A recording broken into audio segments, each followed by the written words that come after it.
नाज़रीन, Lahore high court सुभाणे सुबुह 10 वॻे ताईं इमरान ख़ान जी गिरफ़्तारी लाइ ज़मान पार्क में पुलिस ऑपरेशन रोकण जो हुकुम ॾेई छॾियो। हाई कोर्ट में ज़मान पार्क में पुलिस ऑपरेशन रोकण लाइ फवाद चौधरी जी दरख़्वास्त ते ॿुधणी थी।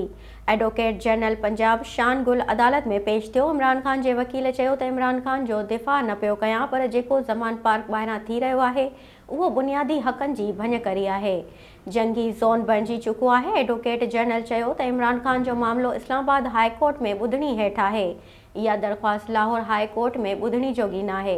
जस्टिस तारिक सलीम शेख चयो त जेको बि इस्लामाबाद पुलिस तरफ़ां ऑपरेशन लीड करे रहियो आहे उन खे घुराए था वठूं, उहो मामलो कंहिं न कंहिं तरीक़े सां ठीकु बि त करणो आहे। जेकॾहिं इस्लामाबाद पुलिस जा ऑफिसर पेश न थिया त उन्हनि जा वारंट जारी कंदासीं। वफ़ाक़ी हुकूमत जे वकील चयो त Islamabad police Lahore high court जे इख़्तियारनि जे दायरे में नथी अचे।